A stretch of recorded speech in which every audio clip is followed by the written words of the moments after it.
Ya comienza En Red, un programa de la Red de Universidades Públicas No Estatales G9.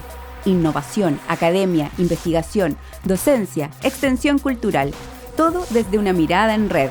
Todas las semanas por radios universitarias y plataformas digitales.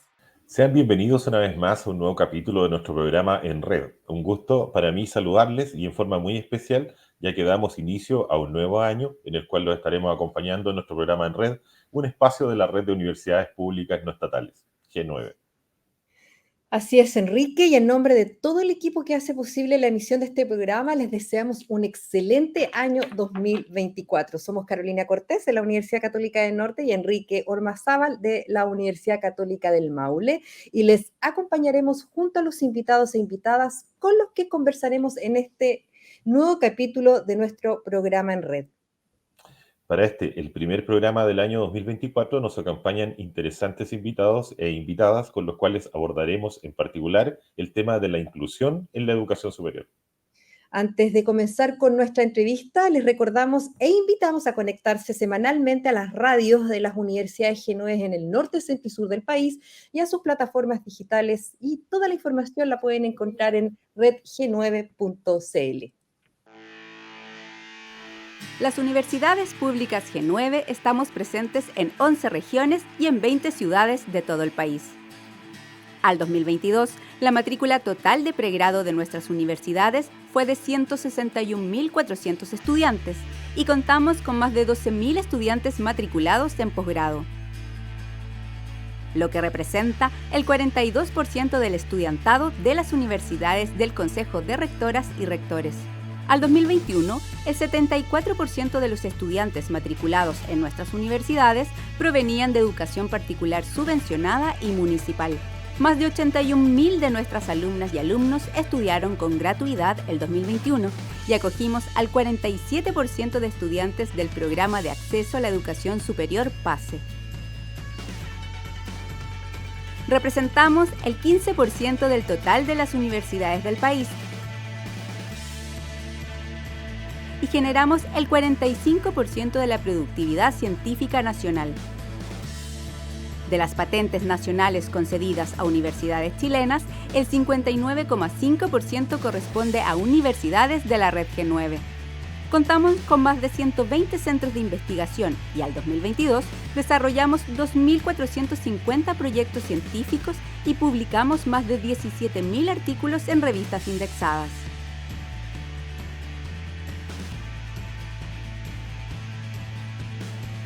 Tres de las 5 universidades con 7 años de acreditación son G9. Nuestras universidades promedian 6 años de acreditación, según la Comisión Nacional de Acreditación CNA. Y el 100% tienen acreditadas las áreas de investigación y vinculación con el medio.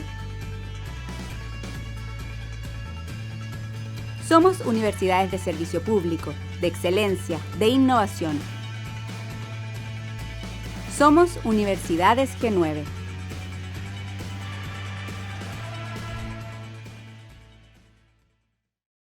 La inclusión es uno de los ejes presentes en la educación superior nacional con grandes desafíos. La matrícula de estudiantes con discapacidad va en aumento. El objetivo, entonces, es ofrecer que desde las universidades cada vez más oportunidades de estudio y colaborar en la disminución de las barreras para la participación en la educación superior. Las universidades G9 ofrecen vías de admisión especiales y cuentan con departamentos de inclusión y acompañamiento y han organizado el trabajo en materia, creando la Comisión de Inclusión de la Red a nivel nacional. Según datos de la comisión, finalizado el primer semestre del 2023, los programas de inclusión de las universidades de la Red G9 atendieron a más de 2.000 estudiantes con discapacidad. Así es, Enrique, y bajo este contexto queremos saludar entonces a Rodrigo del Valle, director general de Inclusión y Acompañamiento de la Universidad Católica de Temuco, y a Catalina García, directora de Inclusión de la Pontificia Universidad Católica de Chile, quienes nos acompañarán en esta primera parte de nuestro programa en red. Bienvenidos, Rodrigo, bienvenido, Catalina. Muchas gracias. Hola, un gusto, Carolina, Enrique, Cata. Igualmente. Vamos a comenzar entonces con esta interesante entrevista con Rodrigo del Valle, director general de Inclusión y Acompañamiento de la Universidad Católica de Temuco. Rodrigo, ¿qué entendemos por inclusión en la educación superior o cómo han definido desde la Red G9 este interesante concepto? Bueno, primero saludar nuevamente desde Temuco. Hablamos de inclusión, también tiene que ver con el tema de las regiones, ¿cierto? Qué bueno estar acá. Y justamente a propósito de hablar de las regiones, hoy día estamos entendiendo como inclusión algo más amplio que la inclusión de personas o estudiantes en situación de discapacidad. Ciertamente ahí es donde todo parte, en un sentido, ¿no es cierto?, el uso del propio concepto, inclusión, etcétera, pero hoy día, si bien eso es algo muy importante y ustedes así lo han manifestado recordando algunas cifras, cuando hablamos de inclusión hablamos de un proceso de desarrollo, realmente de desarrollo en una comunidad que tiene que ver con cómo todas las personas tienen derecho a la pertenencia, a la participación, ¿no es cierto? Las personas en situación de discapacidad, pero también ciertamente vinculado a lo que es el nivel socioeconómico, desde la pobreza, en temas de interculturalidad, temas de género, y hoy día temas como migrantes, estudiantes, madres o padres, trabajadores, etcétera. Entonces, como todos esos estudiantes pueden acceder a la comunidad universitaria, permanecer en ella y tener logros académicos y resultados después hasta el momento de la empleabilidad. Entonces, cuando hablamos de inclusión es cómo vivimos un proceso que permita que todas las personas puedan vivir en plenitud lo que es la experiencia universitaria y su formación académica. Interesante ese concepto amplio que desarrollan en la red. Catalina, y en ese sentido, ¿cómo describirían ustedes la situación actual de inclusión en la educación superior chilena? Hola, gracias por invitarme también. Siguiendo un poco lo que comenta Rodrigo, la situación actual diría yo que es de convicción de esa postura, ¿no? De que queremos que todos y todas tengan la oportunidad de participar y pertenecer y transitar, en este caso, la educación superior en condiciones de equidad y también en condiciones de que sea con bienestar, digamos, no solo entrar y titularse, sino que también sea un proceso formativo donde todos y todas nos transformamos en ello. La situación actual diría que es diversa, pero sí con políticas y también acciones propias de las instituciones de educación superior que tienen interés y, como decía, convicción en que haya un proceso inclusivo, entendiendo que estamos en un país que no es necesariamente equitativo respecto a los procesos educativos. Por lo tanto, se han hecho distintas acciones, como ustedes mencionaban, vías de admisión que son distintas a la admisión centralizada, pero también procesos de acompañamiento que permitan o ayuden a que el proceso universitario sea justo, sea diverso y con esa diversidad podamos acoger y atender las distintas necesidades e intereses del estudiantado que recibimos.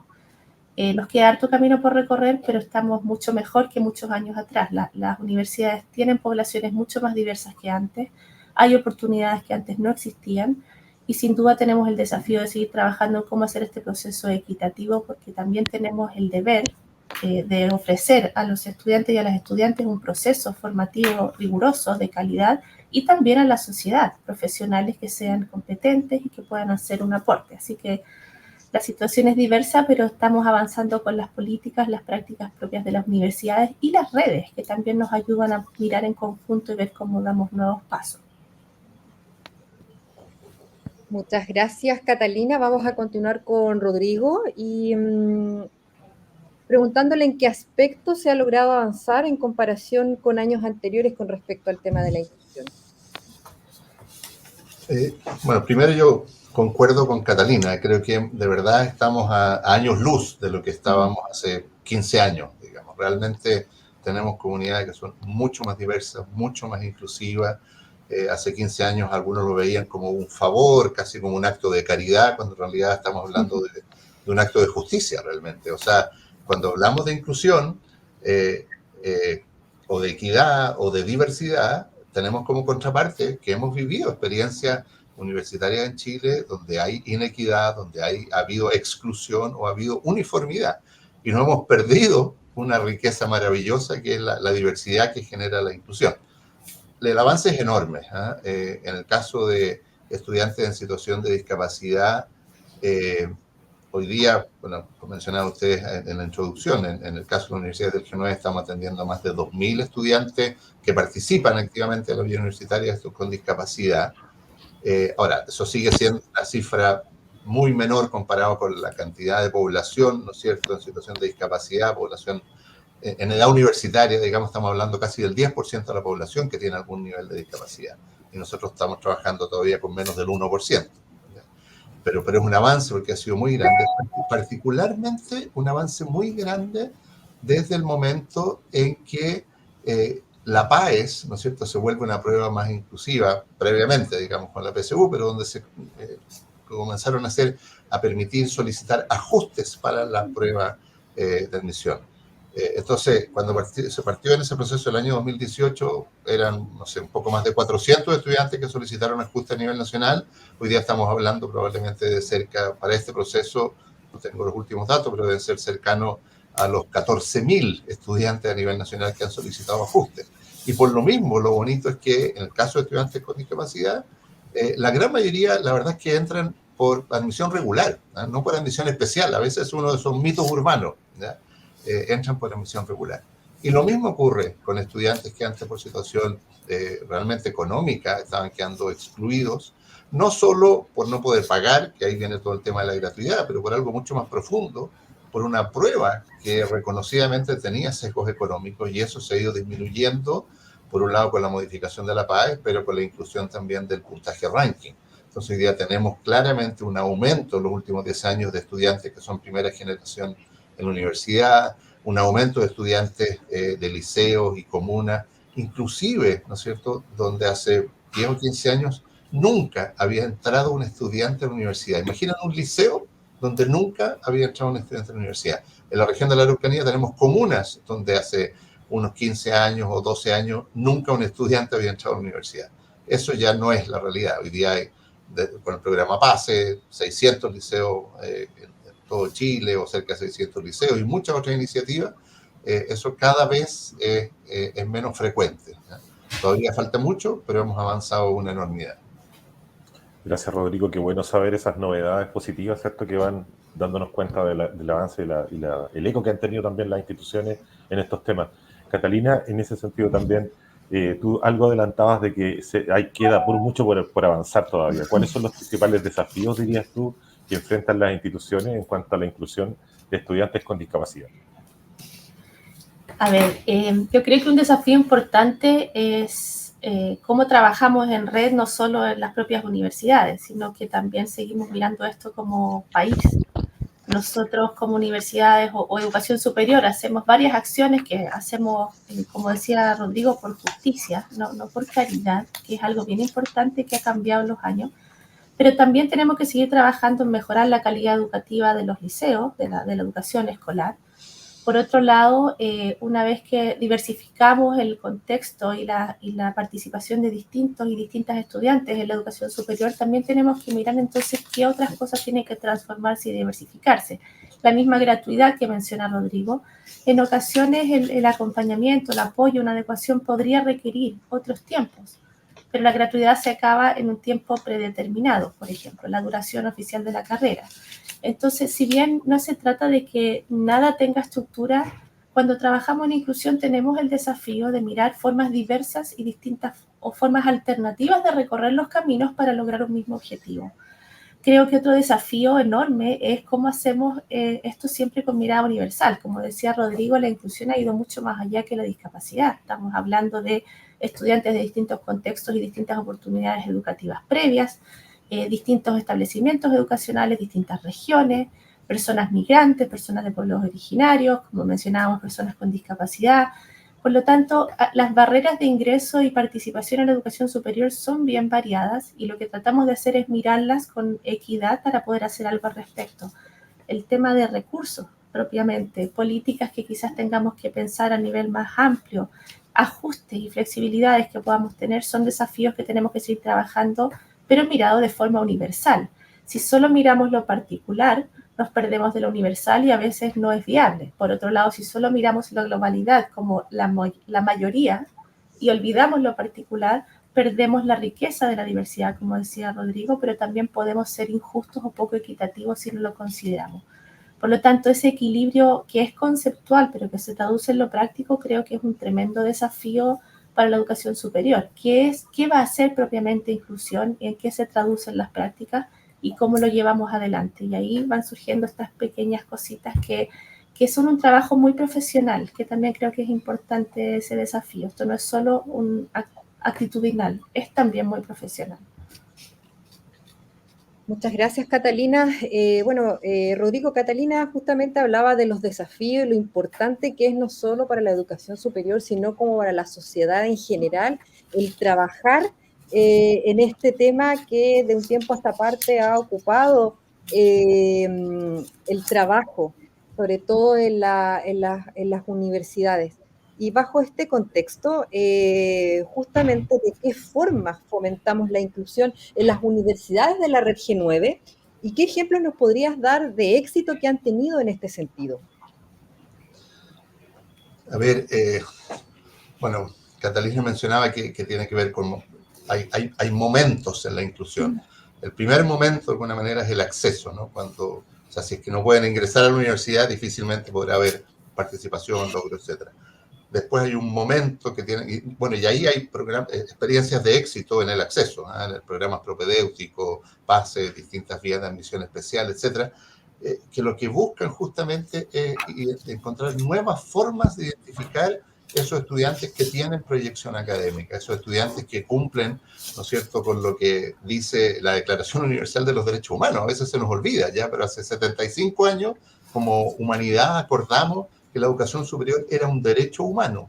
Y piensen cuántos años hemos pasado sin quizás prestar atención a esto. Y en esa declaración se habla de mérito, claro, un concepto que hoy día tiene otra connotación, ¿no es cierto?, que sabemos que el mérito es muchas veces un pseudo mérito porque más bien ha estado teñido de oportunidades y sin oportunidades no hay mérito.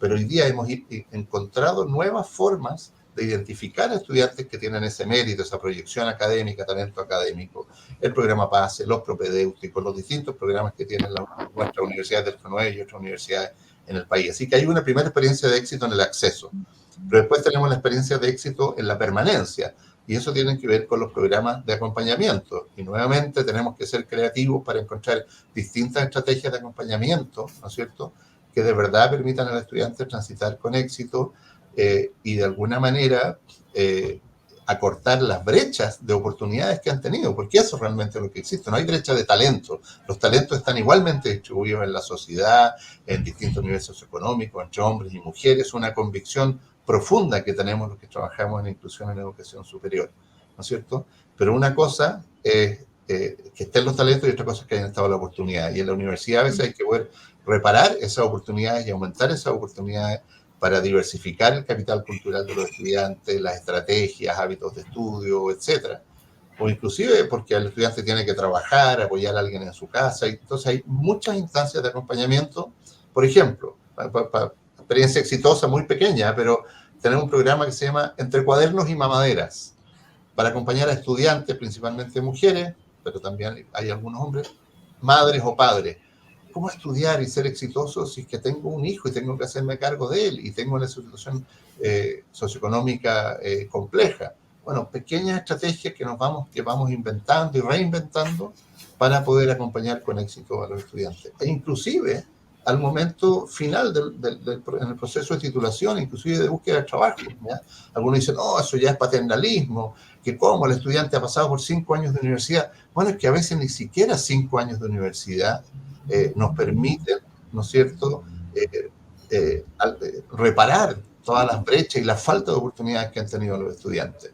Y nos encontramos que estudiantes titulados de la misma universidad, ¿no es cierto?, igualmente exitosos, los que vienen de una mejor situación socioeconómica, encuentran trabajo antes y muchas veces con mejor remuneración, ¿ya? Y hay otros estudiantes que nunca han hecho un currículum, no han visto en su casa, nadie ha hecho un currículum, nadie tiene esa referencia de búsqueda de trabajo profesional. Entonces, inclusive hasta el final, tenemos que tener esta experiencia y tenemos muchas experiencias exitosas porque tenemos, en el caso de los programas de acceso inclusivo, ya a nivel nacional, en el caso del PASE, por ejemplo, probablemente más de 1.000 estudiantes titulados están trabajando exitosamente, etcétera.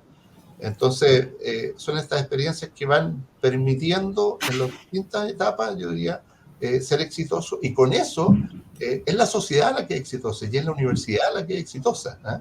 Porque no solo para esos estudiantes, sino que para toda la comunidad universitaria se vio enriquecida al ser una comunidad más diversa y contribuir a la cohesión social, que es algo que a veces no se mira, ¿no es cierto?, con suficiente detalle. O sea, la cohesión social tan necesaria en nuestro país pasa por instituciones que sean más inclusivas. Gracias, Rodrigo. Bueno, tremendo trabajo el que hacen en este afán de justicia, ¿cierto? Catalina, bueno, tú nos comentabas y destacabas también el profesionalismo con el cual se desarrolla toda esta iniciativa, y me gustaría que nos puedas comentar qué destacas tú de estas acciones que se desarrollan colaborativamente desde las universidades del G9 para incentivar la inclusión en general. Sí, a ver, yo creo que una de las cosas más importantes de la red del G9 ha sido poner sobre la mesa tanto las visiones que tenemos como en la práctica cómo estamos trabajando. Eso nos ha ayudado mucho a darnos cuenta, por una parte, que hay preguntas que son comunes y necesidades que son comunes, pero también aprendemos mucho de las otras redes. Yo diría que es una de las redes más colaborativas y generosas en las que yo he estado. Es una red que articula conceptualmente, profesionalmente, pero también constantemente puede resolver cosas muy puntuales. Tengo un estudiante con estas características, ¿cómo lo hacen ustedes? ¿Alguien tiene una herramienta para esto? Y en eso es muy activa, muy dinámica y muy colaborativa, como decía. Ha sido una red que yo creo que ha tratado de hacer ese salto que dice Rodrigo, desde pedir un favor a empezar a instalar cómo vamos a hacer que esto sea una característica fundamental de nuestras instituciones, cómo lo vamos a dejar instalado, cómo nos apoyamos, por supuesto, nuestras autoridades, que en general eso también ha sido muy favorable, ¿no? Autoridades, rectores, rectoras, rectores, muy puestos con la inclusión y muy convencidos también de que esto es necesario. Entonces, en ese sentido, hemos hecho definiciones conceptuales, hemos hecho pautas de qué cosas hay que revisar y qué hay que tener en cuenta cuando hacemos una admisión distinta a la centralizada para que sea justa. Como decía Rodrigo, tampoco se trata de no ver que hay cosas que hay que trabajar, que hay brechas. Tenemos que hacernos cargo de eso de forma muy realista, muy profesional, pero también equitativa. ¿Cómo miro en contexto para evaluar eso que le hemos llamado alguna vez mérito, que hoy día, como decía Rodrigo, está más cuestionado por cómo se entiende, ¿no? Pero finalmente formas distintas de buscar esos potenciales, esa motivación por aprender, pero también cómo acompañamos en ese camino. Yo diría que la red del G9 ha hecho un trabajo grande de poner un piso común, de tener propuestas, de ordenar algunas cosas internamente. Hemos tratado todos de tener una política institucional que sea práctica, que sea realista, que refleje esta visión, pero que también sea local, porque cada institución tiene sus particularidades también. Entonces, hemos ido aunando criterios. También creo que se ha hecho un trabajo importante de recoger datos que en general no están. Uno siempre se pregunta, ¿no?, ¿de cuántos estudiantes estamos hablando? ¿Cómo sabemos si hemos avanzado? ¿Cómo sabemos si realmente estamos dando oportunidades a quienes no las tenían? ¿Qué pasa con estas personas después? Se titulan, trabajan. Entonces, recoger datos, ponerlos en común, es una forma también de tener un mejor diagnóstico para tomar buenas decisiones, pero también es una forma de dar cuenta, de rendir, de exponerte frente a otros para que realmente tú puedas ir viendo cómo estás, seas responsable con el uso de los recursos, con las decisiones que se van tomando, y seguimos de esa manera pensando en nuevas estrategias. Hemos trabajado en vías de admisión puntuales, amplias, políticas de inclusión, necesidades de recursos o de financiamiento, y también algunas cosas que queremos y hemos tratado de ir planteando a la política pública también, pensando en que queremos hacer un aporte a nuestro país y no solo a la red. Muy interesante lo que estábamos conversando con Catalina y también con Rodrigo. Ya estamos finalizando esta entrevista, no sin antes hacerles la misma pregunta a nuestros invitados el día de hoy. Ya vamos a empezar primero con Rodrigo. ¿Hacia dónde vamos las universidades que componen la red G9 en términos de inclusión? ¿Cuál es el camino que estamos tomando, Rodrigo? Ahora, yo creo que vamos lejos, ¿eh? Vamos lejos, vamos bien, vamos con paso seguro, hemos comenzado a avanzar, yo creo, sin posibilidad de retorno, felizmente, porque además vemos los beneficios que esto supone no solo para las personas, entre comillas, incluidas o que viven la inclusión, sino que para toda la comunidad universitaria. Nosotros acá en un par de las últimas ceremonias de titulación que me ha tocado estar, 2 estudiantes que han dado el discurso a nombre de su generación han sido estudiantes con discapacidad, otro estudiante, un estudiante PASE, etc. Entonces, la verdad es que vamos lejos, vamos a hacer comunidades que son más ricas, más diversas y aportar, como decía antes, mayor cohesión social al país. ¿Para dónde esperaría yo que fuéramos? A 2 cosas. O sea, tenemos esta conciencia, yo diría que hay casi consenso, pero todavía hay personas que, ¿no es cierto?, que es curioso, cuestionan desde lo anecdótico, sin ningún dato, y dicen, sí, está bien que entren algunos jóvenes de estos, pero, ¿ya?, una vez en mi sala de clase un estudiante con discapacidad, y desde lo anecdótico. Entonces, hablemos, como decía Catalina, desde los datos. O sea, el desafío es que tenemos que llegar a un verdadero consenso y una convicción en toda la comunidad universitaria, donde además yo creo que se viva la inclusión, particularmente en la sala de clases. Yo creo que a veces un estudiante entra a la universidad, tiene programas de acompañamiento, etcétera, pero hay una frase que puede decir un docente, afortunadamente que es minoritario, pero que puede decir un docente y diga, bueno, usted no haga preguntas tontas, ¿no es cierto? ¿Usted cómo se le ocurre llegar atrasado? Y no sabe que el estudiante acaba de viajar, no sé, 2 horas desde la cordillera y que tú... entonces, realmente como siempre es fundamental conocer a los estudiantes y su realidad, no para disminuir las exigencias, sino que para comprender los contextos. A mí siempre me llama la atención, cualquiera de nosotros en el mundo laboral, ¿no es cierto? Si tenemos un percance, una situación, bueno, alguien nos entiende, digamos. Si llegamos atrasados porque la micro se quedó en pana, nadie nos va a decir, no, devuélvase para la casa. Pero a veces en el mundo universitario alguien llega atrasado y no puede entrar. Entonces, la inclusión se juega también en esos pequeños detalles que implican equilibrar la exigencia necesaria también con la comprensión de estos distintos contextos, justamente para que la persona pueda alcanzar esas exigencias, no para eliminar las exigencias. Entonces, yo creo que cuando vivamos una inclusión plena, vamos a ser una universidad mucho más diversa y más representativa de la sociedad. Todavía tenemos universidades, ¿no es cierto?, donde, no sé, si decimos el porcentaje de la población mapuche en Chile, se acercará hoy día un poquito menos del 10%, bueno, es esa misma proporción la que está en nuestras universidades, la proporción de personas en edad de estudiar estudios superiores con discapacidad, es la misma proporción. Cuando nuestra universidad sea realmente representativa de este maravilloso crisol que es nuestra sociedad, hacia allá queremos alcanzar. Eso por lo menos para mí es nuestro sueño y que eso se veía como una enorme riqueza. Muchas gracias, Rodrigo. Catalina. Bueno, Rodrigo dijo bastante y eso me hace pensar que estamos bien alineados como red, digamos, porque tengo la impresión de que es lo que hemos discutido en muchas de las reuniones. Comparto lo que él dice, complementaría diciendo que como red queremos apuntar a integrar los distintos temas. Hay muchas cosas de inclusión y de equidad que se han trabajado o se han comenzado a trabajar de forma parcial o separada, ¿no? Están los que trabajan en discapacidad, los que trabajan en equidad de género, los que trabajan quizás con poblaciones migrantes, etcétera, y hemos tratado o queremos avanzar a decir, bueno, la inclusión es todo esto en su conjunto. Por supuesto que cada tema a veces requiere cosas puntuales, particulares o específicas. Eso no lo pongo en duda para nada. O sea, una adecuación curricular para una discapacidad específica en una carrera particular es muy específico y va a seguir siéndolo. Pero eso, hacerlo a la luz de algo universal es muy distinto que hacerlo sin considerar la globalidad. Y ese equilibrio es algo que queremos lograr como red y por eso esta red de inclusión que integre esa mirada universal y ese espíritu y esa cultura de cómo queremos que operen las instituciones.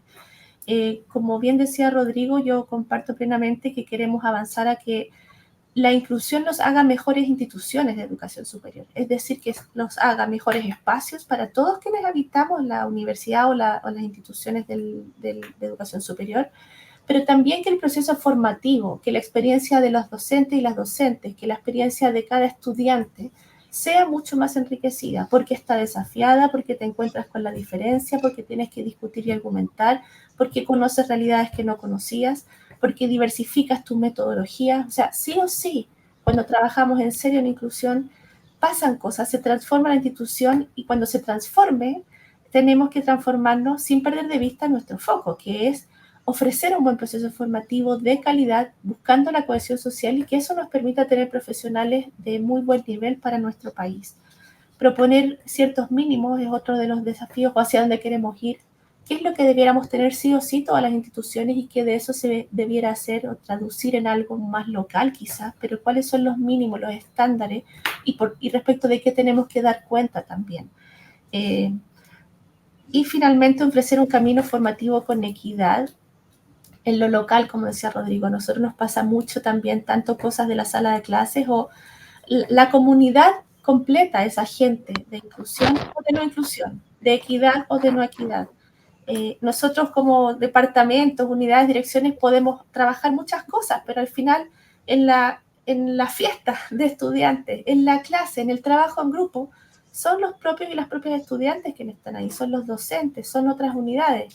Como comunidad tenemos que aportar a la inclusión y no podemos pensar que siempre va a venir desde algo externo, arriba, una dirección, una política. Eso es fundamental, pero tenemos que traducirlo en las acciones cotidianas. Y ese creo que también es otro de hacia dónde queremos ir. Muchas gracias, Rodrigo, Catalina. Estamos finalizando este primer bloque con estos interesantes invitados, Rodrigo del Valle y Catalina García, hablando de un tema tan importante como es la inclusión en la educación superior. Agradecemos entonces a nuestros invitados e invitadas por compartir su visión y análisis sobre este interesante tema y los invitamos a una pausa pequeña y volvemos. En TEC-UCT estamos preparados para los nuevos escenarios del mundo laboral.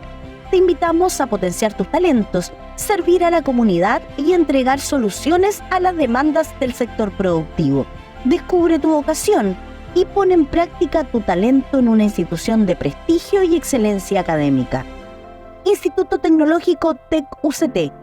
Creatividad e innovación con el respaldo de la Universidad Católica de Temuco.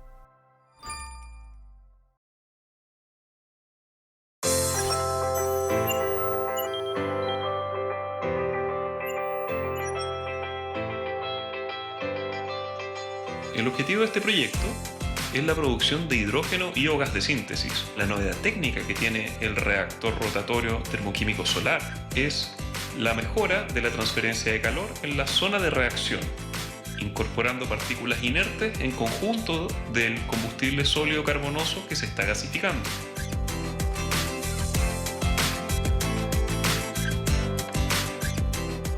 La gran gracia de utilizar energía solar concentrada es que esta energía solar ahora queda almacenada en los enlaces químicos de este nuevo combustible que se desarrolló. Entonces, finalmente, la energía solar queda almacenada de manera estable como energía química.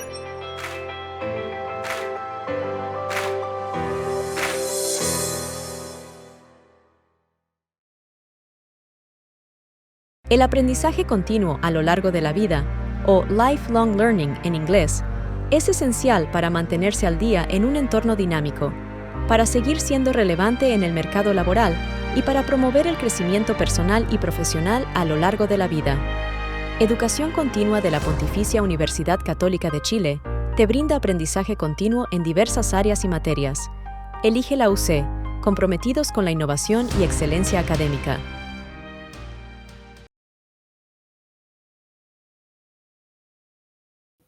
Damos inicio al segundo bloque de entrevista, ahora junto al director del proyecto ENSE, Gonzalo Zapata, y con quien conversaremos sobre precisamente el instrumento de la Encuesta Nacional de Compromiso Estudiantil ENSE 2022, realizada por el Consejo de Rectores. En noviembre se dieron a conocer los resultados de esta encuesta en la que participaron más de 8.000 estudiantes de pregrado de primer y cuarto año, perteneciente al proceso de admisión 2022 y 2019 de 17 instituciones del Consejo de Rectoras y Rectores de las Universidades Chilenas CRUCH. El instrumento con el que se mide el ENSE incluye 7 dimensiones de la experiencia reportada por las y los estudiantes, como son aprendizajes de orden superior, interacción estudiante-docente, prácticas docentes efectivas, estrategias de aprendizaje, calidad de las interacciones, interacciones en un marco de diversidad y apoyo institucional. Además, recogió percepciones acerca del uso del tiempo, las expectativas que tienen los y las estudiantes y los logros experimentados en el proceso formativo. Para conversar sobre este tema, damos la bienvenida, ¿cierto?, a Gonzalo Zapata, quien es director del ENSE. Hola, ¿cómo están? Un saludo atento. Bien, Hola, bien. Gonzalo. Vamos a comenzar entonces con esta interesante entrevista para que Gonzalo nos cuente cuál es la relevancia de esta encuesta para el sistema de la educación superior en Chile. Bueno, a mi juicio es clave porque lo que hace es abordar diversas áreas de la experiencia estudiantil, levantando información de lo que es la diversidad de nuestros estudiantes en el sistema. Por mucho tiempo nosotros hemos venido trabajando con estudiantes y con una población estudiantil cada vez más distinta, diversa, con necesidades variadas. Y lo que hace este instrumento es levantar la experiencia de los estudiantes, particularmente respecto de cómo aprenden, pero entendiendo el aprendizaje de los estudiantes y la experiencia de aprendizaje de los estudiantes desde un punto de vista multifactorial. Y esto significa que los estudiantes aprenden dentro de la sala de clase, con sus profesoras, con sus profesores, pero también aprenden en su relación con sus compañeros y compañeras, aprenden en el contacto con otros miembros de la comunidad estudiantil, aprenden de lo que típicamente denominamos el currículum formal, pero aprenden también de otras actividades, experiencias adicionales, experiencias extracurriculares, u otros proyectos, u otras oportunidades de aprendizaje. Lo que tratamos de hacer con este instrumento es levantar evidencia empírica de cómo experimentan la vida estudiantil, sus estudiantes, pero particularmente entendiendo que la experiencia es diversa y que los estudiantes aprenden de múltiples maneras. Y eso es información relevante desde el punto de vista de la gestión académica y docente en nuestras universidades. Gonzalo, en relación a los resultados del ENSE 2022, ¿cuáles son los principales que pudieron obtener según cada una de las dimensiones que mide la encuesta? Vemos que mide bastante, es bien profunda. Bueno, hay diversos antecedentes que hemos ido recogiendo. Probablemente las principales novedades que tenemos respecto de la encuesta del último año en que aplicamos es que se trata fundamentalmente de, hemos visto algunos cambios en las percepciones de los estudiantes, cómo experimentan su vida estudiantil en lo que podríamos denominar es el periodo post-pandemia, de retorno a nuestras instituciones. ¿Y qué es lo que hemos visto fundamentalmente? Primero, es una percepción de un uso del tiempo menor en términos de docencia directa. Esto es, los estudiantes dicen que están destinando menos tiempo a las clases y actividades directas de docencia, laboratorios, talleres, en fin, contrastado con lo que era el periodo prepandémico, estamos hablando del 2019, en el cual había una enorme cantidad de horas que los estudiantes decían estar destinando, 5, 6, 7 horas de docencia directa. En este periodo post-pandémico, lo que vemos es que los estudiantes reportan estar destinando entre 4 o 5 horas a lo mucho en términos de lo que es docencia directa. Pero por otra parte, lo que vemos también es que los estudiantes reportan estar destinando menos tiempo también a su estudio independiente, a las actividades que los estudiantes hacen fuera de la sala de clase. Entonces, también de lo que era una experiencia antes de la pandemia, en que los estudiantes decían reportar más o menos la mitad del tiempo que destinaban en términos de docencia directa a su estudio personal, hoy día esa relación se mantiene, pero también en el contexto de que reportan estar destinando menos tiempo a docencia directa, pero también menos tiempo a docencia indirecta, a su estudio personal. ¿En qué están destinando entonces el tiempo? Uno diría, bueno, a otras actividades, digamos, a tiempo de ocio, a tiempo de pantalla, a tiempo de traslado, en fin, otro tipo de actividades. Una de las novedades que estamos viendo es que los estudiantes en definitiva están reportando un menor tiempo asignado a la experiencia estudiantil, que eso nos parece importante para tomar nota desde el punto de vista de la gestión de nuestro currículum y poder ofrecer mayores oportunidades a los estudiantes para que destinen un mejor uso de su tiempo en actividades que reporten al final en aprendizaje. Muchas gracias, Gonzalo. Bueno, tú nos hablabas de todos estos resultados que son bastante interesantes y justamente la siguiente pregunta va por esa senda, porque ¿cómo ha sido la recepción de estos resultados, de esta toda información que es muy relevante por parte de las comunidades universitarias? Yo te diría que hay como dos órdenes de resultados. Uno son aquellos que difundimos más ampliamente y que tienen que ver con las medias, las tendencias generales. Esto que estoy diciendo, por ejemplo, de menor tiempo percibido respecto de la docencia directa o el estudio personal, por ejemplo, y entre otras tendencias que estamos reportando en términos de la experiencia de los estudiantes. Pero luego están los datos más específicos, porque por supuesto dentro de la generalidad están unas tendencias generales, pero lo cierto es que el principal hallazgo en todos nuestros estudios, venimos trabajando hace 7 años, es que los estudiantes son diversos, son muy diversos, y hay diversidad de la experiencia de los estudiantes entre universidades. Hoy día participan, este año están participando 20 universidades del Consejo de Rectores. Y sabemos que la experiencia de los estudiantes dentro de nuestras universidades es muy distinta. Y es muy distinta también la experiencia de los estudiantes entre áreas disciplinarias. La experiencia de los estudiantes de Derecho, radicalmente distinta a las de Arquitectura, de Medicina, de Ingeniería, de Sociología, en fin. La experiencia de los estudiantes de primer año respecto a los que están terminando también es muy distinta, las de hombres y mujeres, y así sucesivamente. Entonces, hay por una parte ciertas tendencias que reportamos, que damos a conocer en nuestros informes, pero luego está ese doble clic, esa entrada que es clave para la gestión académica y docente en nuestras universidades, que es tratar de mirar las especificidades de la experiencia estudiantil de acuerdo a ciertos cortes. Una de las claves, y yo creo que una de las contribuciones de nuestro proyecto, es que este es un instrumento que aplicamos transversalmente en las instituciones que participan. Hoy día les decía 20 universidades que participan en este proyecto.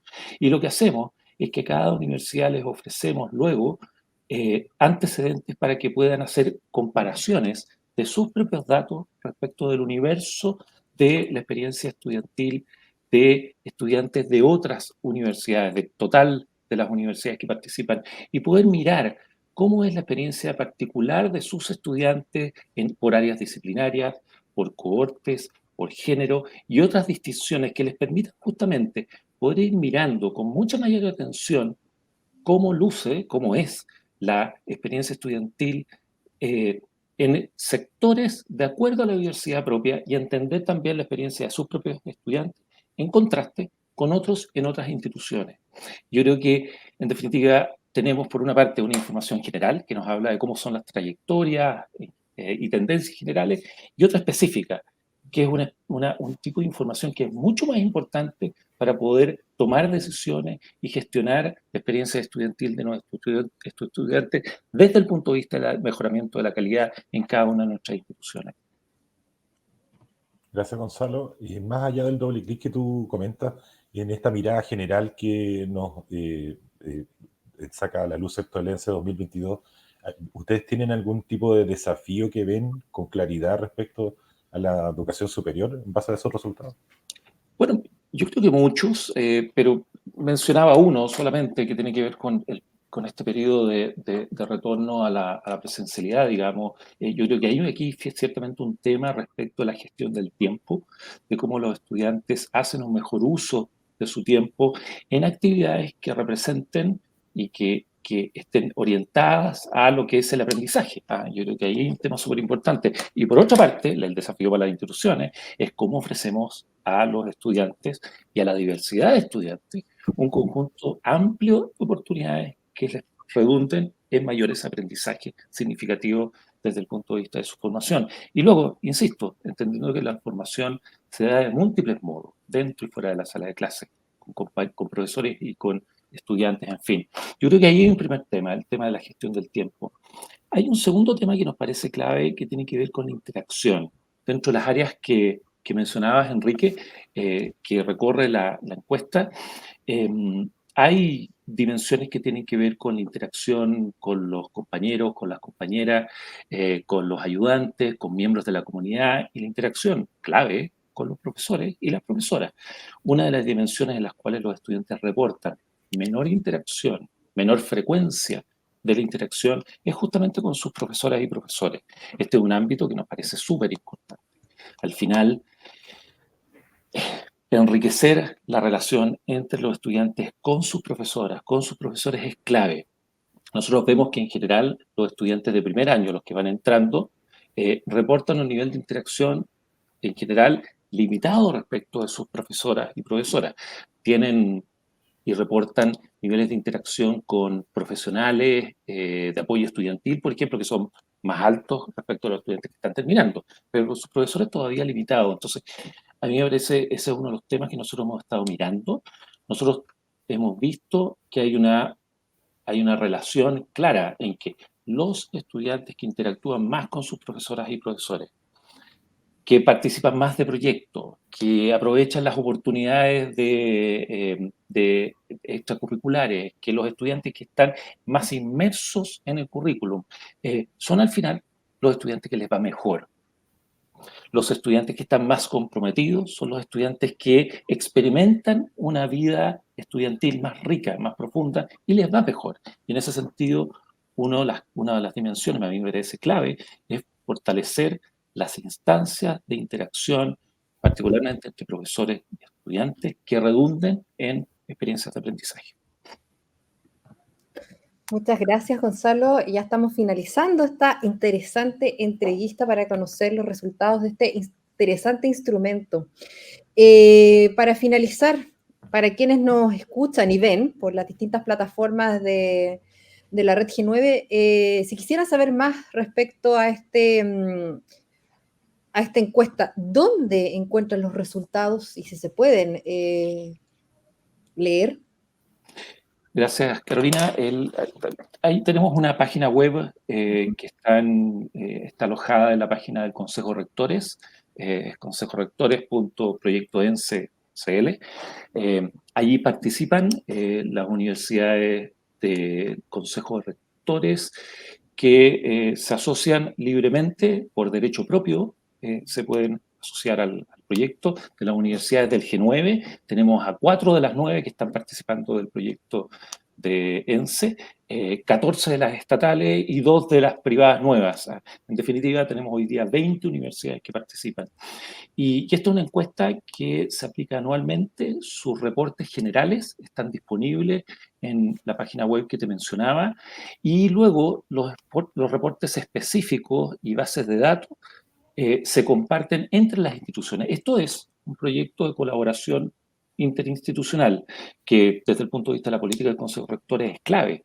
Cómo nos apoyamos entre las universidades, aprendemos más de nuestros estudiantes, aprendemos no solamente sobre la información, sino que también compartimos buenas prácticas y estrategias para enfrentar desafíos respecto de la atención de los estudiantes. Este proyecto colabora levantando información, pero también compartiendo buenas prácticas. Tenemos una mesa técnica de la cual participan las 20 universidades, somos a esta altura 40 especialistas sentados en una mesa técnica que compartimos anualmente la información, pero también cómo vamos abordando estrategias para promover mayores aprendizajes y una experiencia estudiantil más rica en nuestras instituciones. Así que aquellas instituciones que nos faltan todavía del Consejo de Rectores están cordialmente invitadas a participar de este proyecto. Muchas gracias, Gonzalo. Así que quienes nos escuchan y quienes también nos ven a través de las plataformas pueden ingresar al sitio oficial del Consejo de Rectoras y Rectores y ahí van a buscar la pestaña de este proyecto ENSE. Muchas gracias, Gonzalo. Muy feliz año y esperamos tenerte en otra oportunidad en este programa en red. Gracias, Gonzalo. Felicidades para ustedes también, que estén muy bien. Muchas gracias. El programa en red es emitido por las diversas plataformas radiales y canales de difusión de las universidades de la Red G9.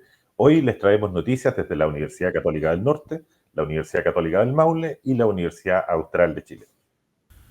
Hola, soy Pablo Cod, periodista de la Dirección de Comunicaciones de la Universidad Católica del Norte.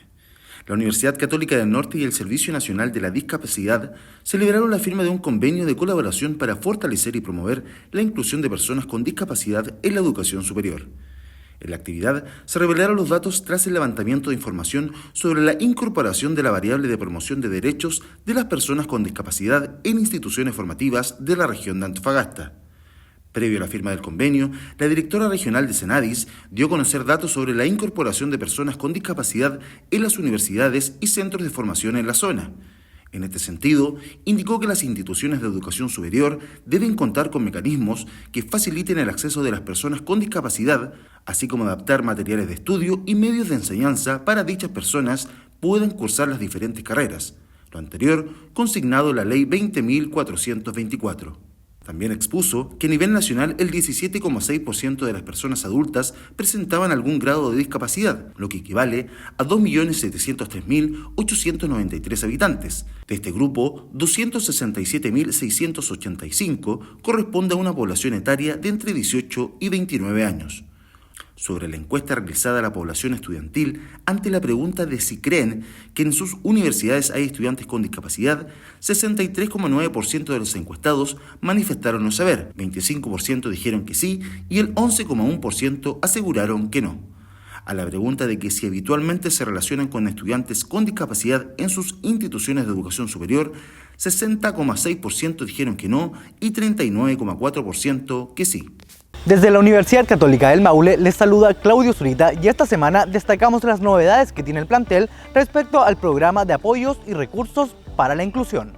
El programa PARI busca promover el desarrollo de acciones que fomenten la cultura inclusiva que favorezca la calidad de vida de los y las estudiantes con discapacidad o dificultades de aprendizaje, permitiendo la equidad e igualdad de oportunidades en la educación superior. Así lo explicó la gestora de Inclusión y Discapacidad del PARI UCM, Catherine Gutiérrez. Apoyamos directamente a los estudiantes, nos reunimos con ellos, pero también hacemos un trabajo en conjunto con los académicos, entregándoles orientaciones para que durante todo el proceso el estudiante se sienta acompañado, además de gestionar otros apoyos que ellos pudiesen necesitar. El programa realiza apoyo y seguimiento a estudiantes con discapacidad física, visual, auditiva, psíquica, intelectual, visceral, además de personas con trastorno del espectro autista, trastorno de déficit atencional y dificultad de aprendizaje.